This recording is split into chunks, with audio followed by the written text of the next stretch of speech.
most popular comic book in the world today is coming to life. Sneak preview of X-Men this Saturday morning on Fox.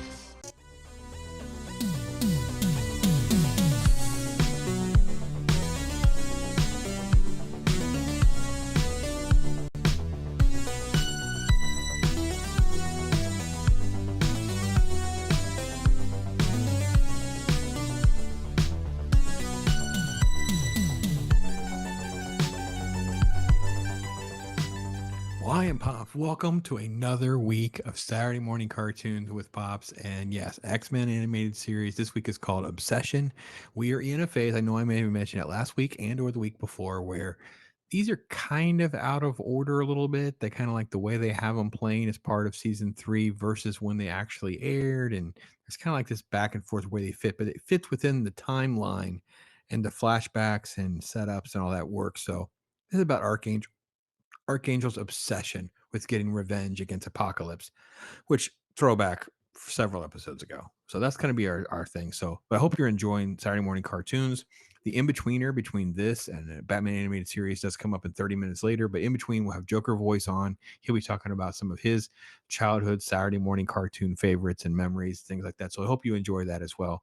And of course, we'll throw in some commercials and have some fun bumpers and things like that that kind of give you that feel for what it was like for all of us, why we're all so nostalgic. So as I mentioned, this is more about Archangel versus Apocalypse. The X-Men are sort of like caught up in the middle of it. We have a quick little introduction and we see Warren Worthington, who's now Archangel. He's basically been experimented on as Angel, as a normal mutant who is turned into basically like a cyborg with these dangerous metal wings that shoot blades.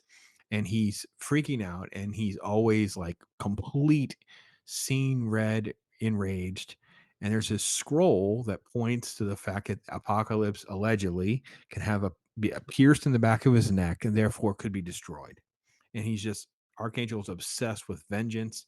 And they go to Liberty Island, and you have this sort of battle sequence that isn't going anywhere. Now, when we cut to the X-Men in the mansion, Cerebro is there working on a study with Professor Xavier, this mysterious Shi'ar vessel. It's this ship, and there's an alert to the conflict. And of course, the X-Men are going to go into action, and it's it's just recklessness on his part. Like Archangel is just reckless, right? He doesn't care about civilians. He doesn't care about the X-Men. He just thinks that he can just figure out a way. And I don't understand the oversimplistic nature of writing someone who's so blind with revenge, because it's sort of been overdone. But for a show like this with kids, I think it's fine. I think it's interesting to try to have that. There's a comment about him being the angel of death and things like that. And it's Rogue who really is kind of like center stage in this. She's actually more like one of the key plot points. Let me say this too. The biggest positive of this episode is that there's actually a lot of little subplots. It's not like one big thing. It's actually like the Archangel versus Apocalypse. It's Rogue and her connection to Archangel because she had absorbed some of his powers to defeat him previously when they were the Four Horsemen. And then you have Beast, who is the scientist and the liaison to communicate with this alien Shi'ar vessel. And it's sentient. Like the vessel is an organism. It understands, it's very self aware. So those are the elements that are playing out here. And when Rogue arrives, she's immediately very empathetic to what's happening here.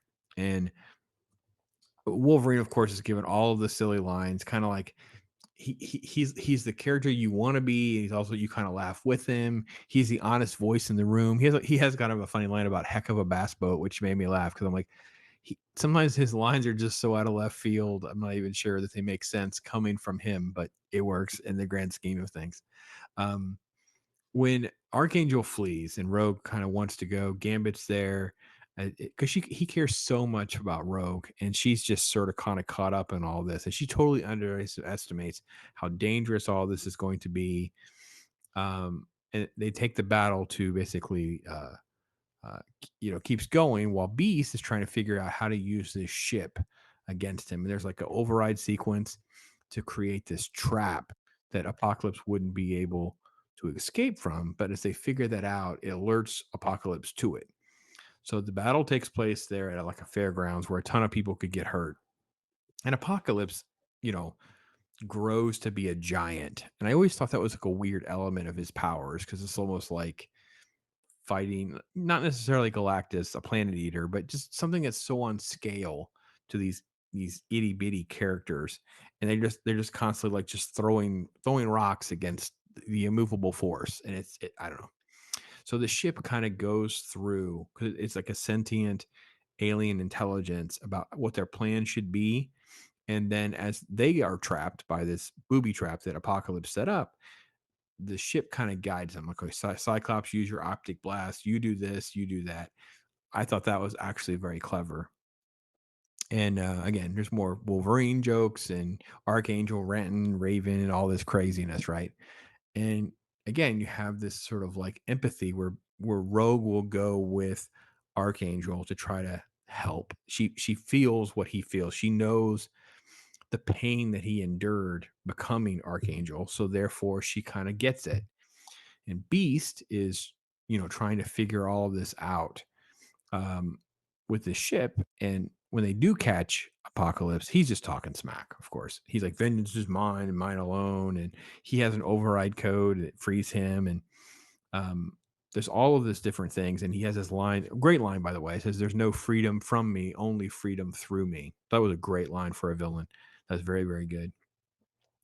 Beast continues to work. Apocalypse is trapped. All this stuff is kind of playing out before you get to this final thing where the ship is going to be destroyed and collapsing on itself, and the X-Men have to find a way to escape. And the sad thing I have about the episode is I don't feel like Archangel's no different. He's just vengeful, obsessed, crazy. Apocalypse is just out at space again because the ship sort of sacrifices itself. Rogue, I think, is just kind of thrust more back towards Gambit again. They don't really give her more of a finality to her story. She kind of has like regret of her decisions. And that's kind of that. Like, I should have been more aware of what I was getting myself into and putting people in harm's way is her story arc. That's how she kind of wraps up. But I really wish she had been talking to Gambit, or Gambit would have been in the room, because she could have at least acknowledged his selflessness to pursue her, which I think would have been good. Beast saying goodbye to my friend, which, is what he's going to refer to the ship as, and there's tears in his eyes. I wish I could say it worked for me, but it's like a sentient ship intelligence that he barely interacts with, and suddenly he's at tears. And I was like, I thought that was a big stretch, and didn't really work for me compared to the Beast story that we had previously, where we were really connected to his emotions, and Hank's heartbreak was on his sleeve, and you really felt that. And we've had this happen with Gene, stuff like that. So I know they can hit the moment. This one I don't think hit as much, but I like, the overall episode I really do like, and I had a good time. It's a fun experience. So that's my take on it. Obsession. Um, yeah, I'm not the biggest Apocalypse fan. I'm not the biggest Archangel fan. I'm not. So, listen, I can be a little bit of the critic sometimes, where it's just sometimes what's the cliche? It's not for me. Like, it's okay, but it can still be good, and you can have a good time. So that's my take on it. Here's some things to go on. Check back with some of the other content. Thank you so much for being with me. I am Pops. Heads up, it's Water Wars. The new X-Men Water Wars collection with the coolest water weapons you've ever seen. Sentinel attacks X-Men. Return the wave jumper to the ship. Initiate the hydro disc launcher. Fire! Fire! Ah! Let's finish him, X-Men! Throw mode on! Release the deep sea dive chamber. Blast him! Detonate slam dunk catapult. Do the wave signal. Cool. The amazing new X-Men Water Wars. Playset and figures sold separately. Saturday mornings are turning Fantastic. Beethoven! The movie Slobbering Beethoven has his own series. Fantastic. Then Disney's Great Adventure comes to CBS. Fantastic. All new Aladdin.